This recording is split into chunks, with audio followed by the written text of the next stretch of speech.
Hey folks, this is Chris with Oregon Figs. It's May 27th, and I've been looking forward to putting this video out. Let's start with what hasn't worked and decisions I've made. Okay, this tree right here on the burn pile is Golden Rainbow. It's the only one of my trees that I didn't move that died, and I think this is why. I think you got something going on here with this tree, you know, that just was, it opened it up, and you can see it's like a mold in there, and I think that's why the tree died. I have another couple of trees that I've gotten rid of as well. So I moved a bunch of trees this year. And I generally tell people, don't put trees in the fall or the winter, wait till the spring.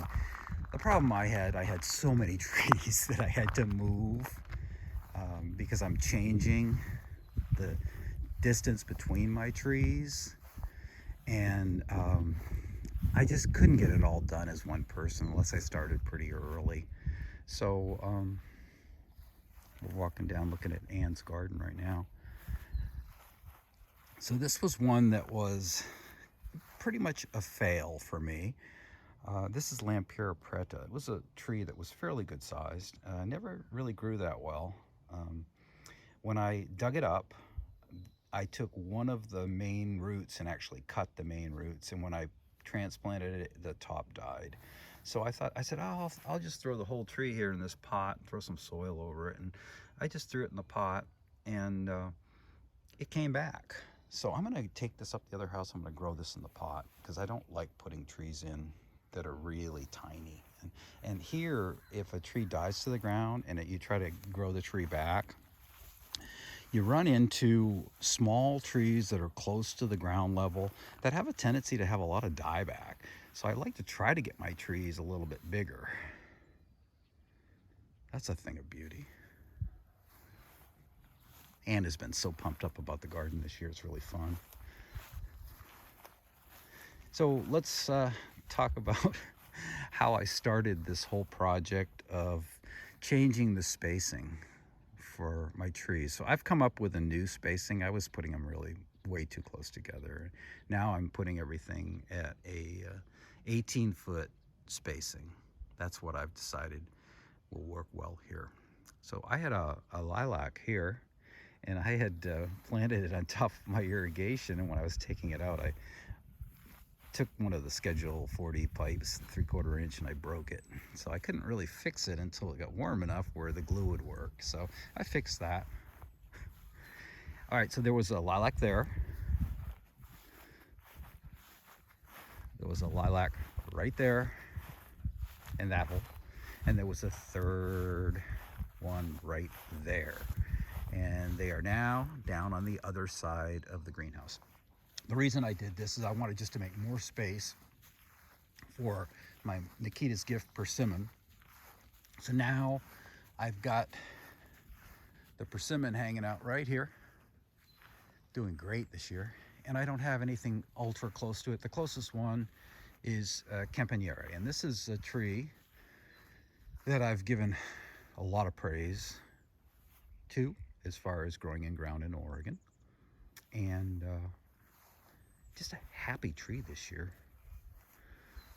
Does have a Breba, and if you've watched my Breba video, you know that occasionally trees that aren't typical Breba producers will put one out or two out, and the question is, will they hold?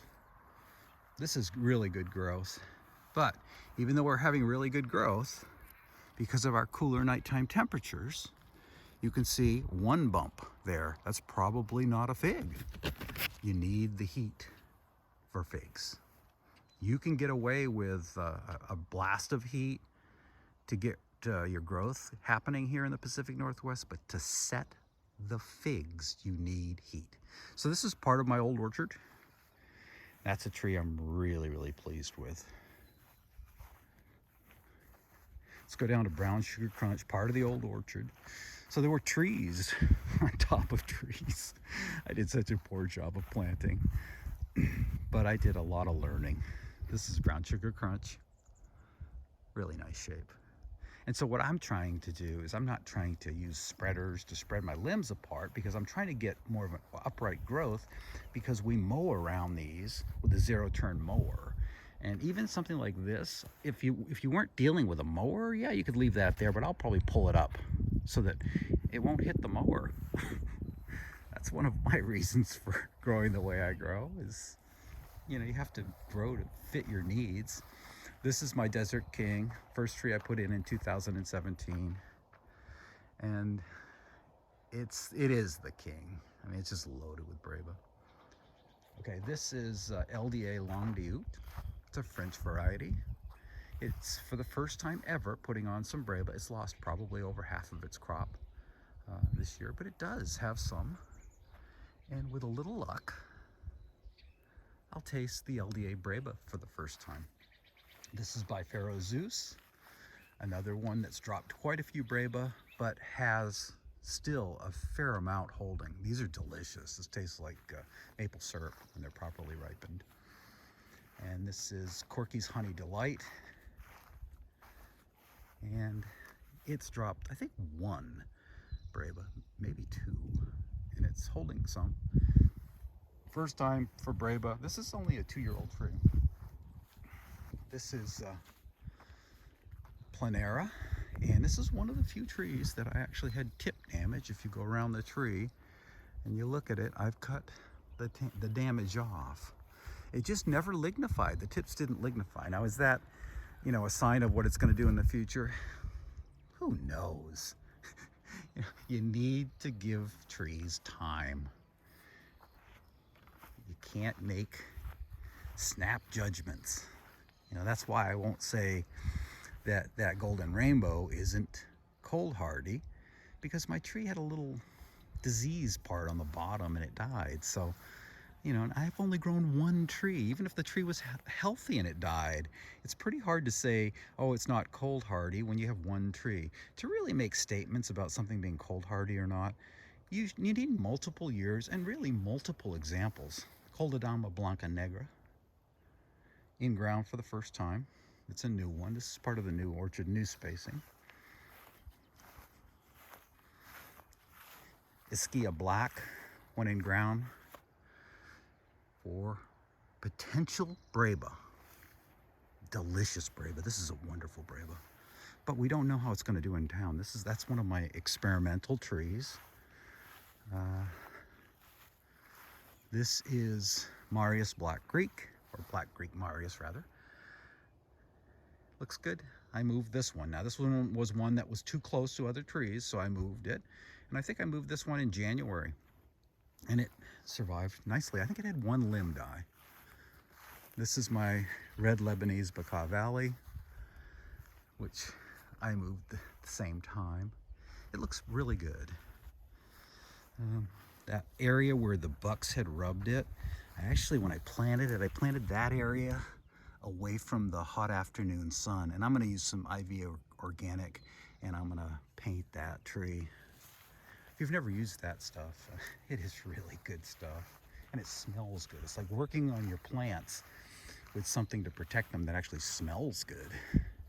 This is a tree experiment again, gone in ground for Breba. I had 20 Breba set on this tree in a pot last year, and they all dropped. This year, it's just getting dug in. I've taken some lower growth off it just to make the footprint a little bit more narrow. But White Madeira #1, experiment for potential Breba. This is a great shape for a potted tree. It's not really the way I'm typically growing my trees anymore for in-ground. This is from my buddy Bill in Missouri. Mr. Figs is his handle. This is called The One. It's a Celeste type. I have two Celeste type. I have The One and Texas Peach. This is one I've been raving about for a long time. On our figs, I started raving about this. This is Crow's. Is it a Mount Etna? Still not 100% sure it's a Mount Etna. I really am not. Fortunately, I've sent a tree off to my buddy Steve in Maryland. Go Figure Farm is his handle for YouTube. Super intelligent guy, lots of experience, really makes intelligent statements. He's growing it, and he has way more experience than me, so we're going to let him be the judge of whether it's really a Mount Etna, because in comparison, I'm just a rookie to this guy. He's awesome. This is Tia Pena, another one of my experimental trees going in ground for Breba potential. I see one back there aborting and one holding. A little bit of a yellow look to it. I should probably top dress that with a little composted steer manure. Okay, this is one that my buddy Eric outside of Salem grew for me. Thank you again, and I love the shape of it. So I've been taking off all this lower growth. This thing had all this growth coming up through there, and I just take it off and I keep it to here. This is 4 feet, so I'm trying to grow it single stem up around the 4-foot level and then start the scaffolding.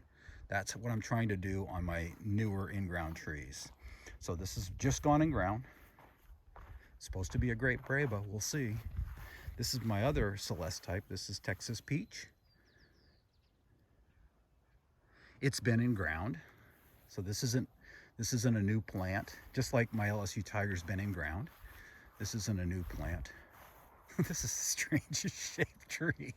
Then I made a mistake when I was putting it in. I put it in too high, so it's up high, and I have to keep trying to add material around. That was kind of a dumb mistake. And I am noticing that the ladybugs seem to like this tree.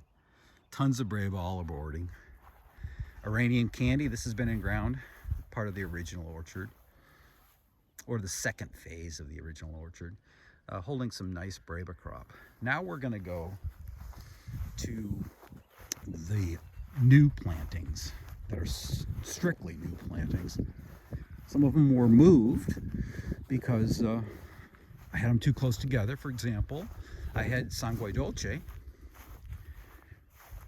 right here, way too close to Desert King.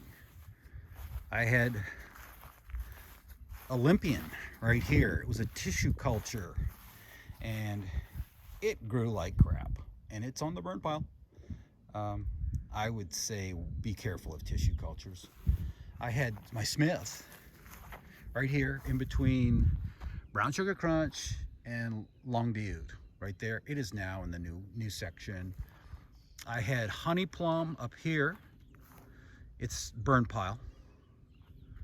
And now you can see how, if I can back up and show you the spacing now. So these trees that were all jammed together now have just nice breathing room, which leads to the new orchard, where I've come up with a spacing of 18 feet each way. I think that will work out nicely. So this is one that's kind of by itself a little bit down here next to my Proc persimmon, and it's called LSU Huye. It just went in ground. Got an interesting shape. I think that'll work out fairly well as an in-ground tree. All right, the last 2 rows are the new rows. This is one that I need to stake up to straighten and put the cage around it. But this is encouraging. It's a little bit lower than I like for scaffolding, but I see a bud right there at the top, so I might just continue it up. I'll put the fence, my little 4-foot section around it, and I need to get on that because if you don't do it by the fall, the bucks will rub this thing right to the ground. Here's one that has pretty bad coloring, kind of yellow, and sometimes when you put trees in, the trees are just stressed out, and it takes a little while. So when I see yellowing, I top dress with composted steer manure. And this one is Roja. This is one that I'm pretty big on. Now what have we got going on in there? strange. Almost looks like a bee in the back, and it's got this really strange yellow color, or green color rather, in the front. Anyways, this one needs a little love. It needs a cage. It needs some food. It needs more soil back here. So I try to build up the backside of the downhill side so that when I water, it'll hold really well and percolate down to the tree. That's a really good variety. I think it's going to be spectacular for the Pacific Northwest because it's supposed to have an incredible Breba crop, and it's the one on the island of Majorca. The people rave about the Breba crop, and on the island of Majorca they eat a lot of good figs, and not many people are growing this one. Roja back there, I've got it in ground. I've got one in 7-gallon and one in 15-gallon, and I plan on having multiple copies in ground if it's as good as I think it's going to be. Now this one's had some issues growing. I took a couple of weird leaves on it, but there's my little helper right there. That little ladybug is my helper. This is San Biagio. It's a Paolo Bologna fig out of Italy. It's he reports it to be early and small, and I think this is a no-brainer for short season climates. If it does ripen its main crop in ground here, which I think it's got a good shot at. So I'm glad to be growing that, and that the little ladybug is glad I'm growing it. Another one that's a good candidate for top dressing. All these really, really small trees are smaller than I typically put in ground, right? I was just excited about them. And I knew that I needed to get some trees in ground because I got my pot count at the other house down from 103 to 51. And part of it was putting them in ground. All right, this is another one. This is called Bell Coll, C-O-L-L. It's a Pons variety that's supposed to have a phenomenal Breba crop. I wasn't really on board with this one, and my buddy Eric up there outside of Salem convinced me that this is something that should go in ground. Thank you, Eric, for being my conscience at times. The right things to do. This one is Green Minchurinska. It had, as you can see, all these little pieces I've taken off. It had just a ton of growth down low. So I'm trying to get it up to the point where I'm happy with it. So it does have a single leader up top, but it's formed scaffolding down here. I'm gonna guess that's around 3 feet. So I might keep those. One thing about this tree I'm a little bit concerned with is this kind of a strange growth pattern right there, but it seems to be outgrowing. It was worse looking last year. It's kind of strange looking. It might just be a fig being a fig. Okay, this is from the old orchard, the original orchard, and I moved it up here. This is Sangue Dolce, which was down by my Desert King. And it handled the move fairly well. I lost one branch. Great fig. Delicious fig. This is my Smith. I had planted way too close. And there's the Breba crop aborting.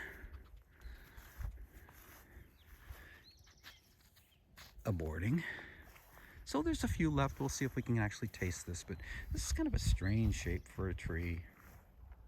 I've forced it to be more vertical, but it just didn't miss a beat. I dug this thing up, and usually when you're digging up a tree that's been in ground for a while, there's 1 or 2 roots that are really, really hard to get down because they've really traveled, that you have to cut. This one had one that I had to cut. The good thing is I grew this out in a pot, and the amount that it spent in ground was only 1 year. And what have we got here? I believe this is Turka. Yeah. I should have started doing this a long time ago. Turka, and this is a Pons variety, and it might be early enough to ripen the main crop in ground. Had a little bit of tip damage on it, you can see in there. But it's formed a couple scaffolds, and this is probably where I'll let the scaffold start. And I think there's 2 versions of this potentially going around right now. There's one that looks like the Turka in Pons's book. The leaves look right, the fruit looks right, and that's being sold by Garden Crochet, and that's where I got mine. And then there's another one floating around from back east that honestly doesn't look anything like the fig that Pons shows in his book. So be leery if you are going after Turka. This is Nero from Bill, Mr. Figs. I sure like that. I mean, so these are 4 feet tall. I've got this little protective cage going up 4 feet, and then I got my scaffolding starting. That's awesome. I really like that. A lot of these are a little bit older than that first row. Have great shape. All right, what do we got here? I have to look. All right, this one. Oh, this is Porcenza Blanca. This is a Pons fig that very, very few people are growing. I guess it's the pig fodder fig, but it's supposed to taste really good, and I think it's kind of a cool name as well. So it's supposed to be an early Maine. We'll see. Not many people are growing that one.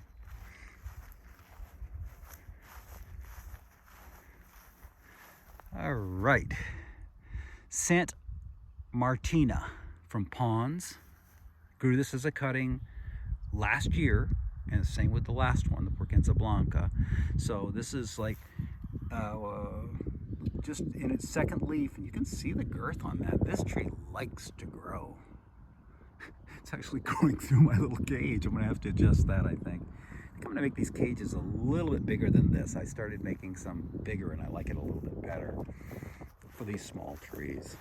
I think this cage size for this tree is perfect. And then I take the top course and I cut it with my wire cutters, and I put the points out so that if the deer come around, they don't like it.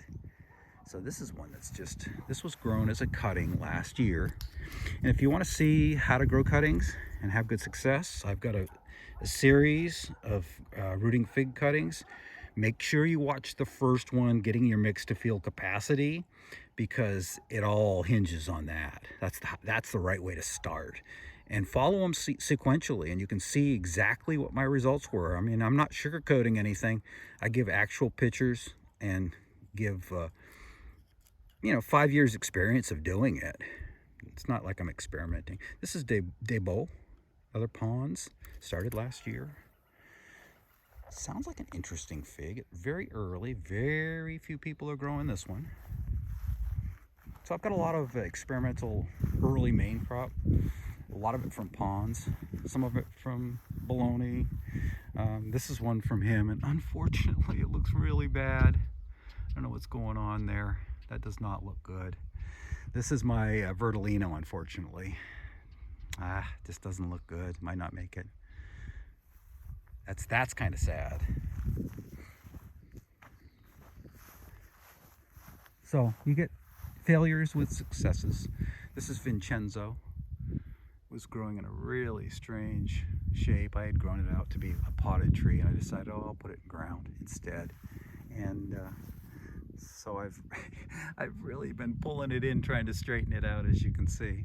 But it appears to be a pretty good grower. I've got it in a pot, and it's doing well in a pot too. Once again, this is more of that light green growth. It needs to be topped with some composted manures. Oh, this is one that's called Bec de Perdieu. It's a Pons variety. Another one that not too many people are growing. I need to get a cage around it.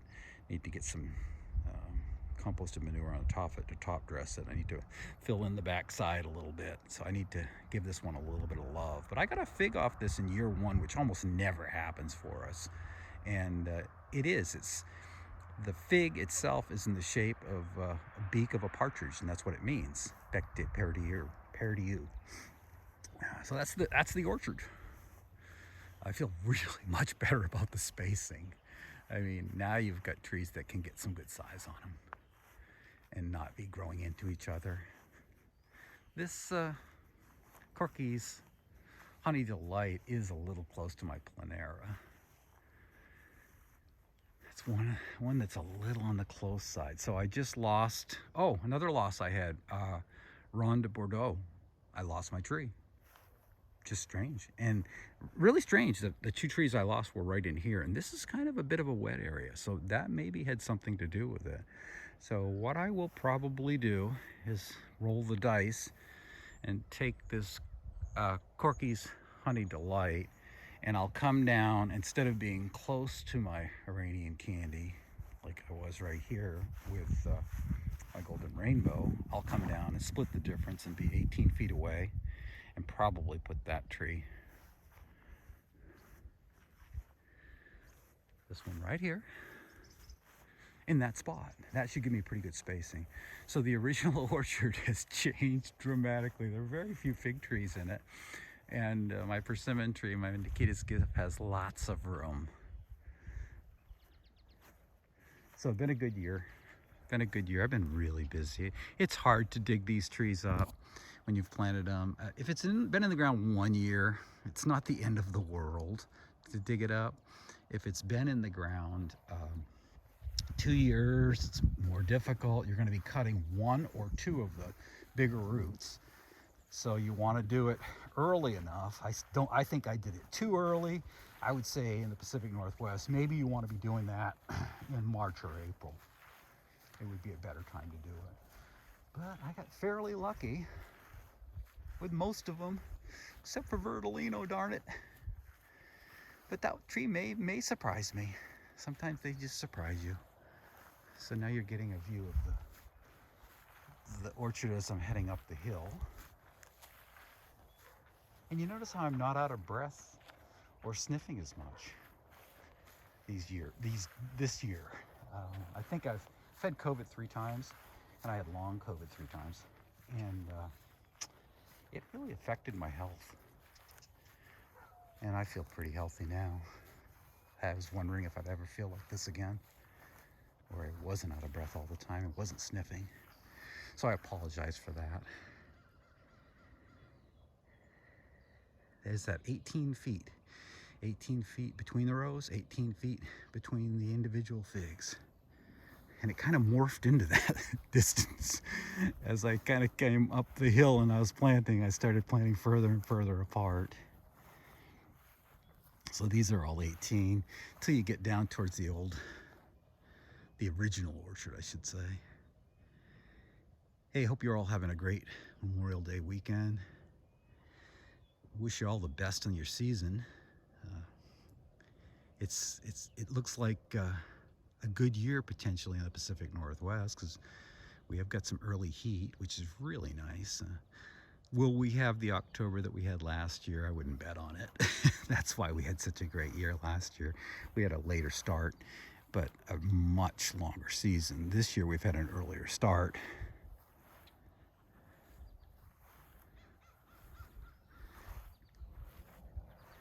I'll take you over to one little beautiful thing to end it.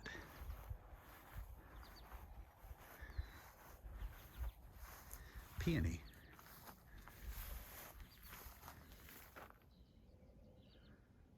How do you not love that color? And my little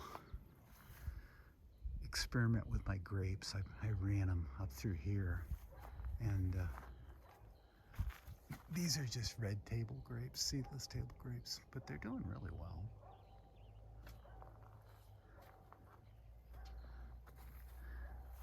Okay, everyone, be safe, have a great growing season, and thank you to all the vets here on this Memorial Day weekend. We appreciate your service.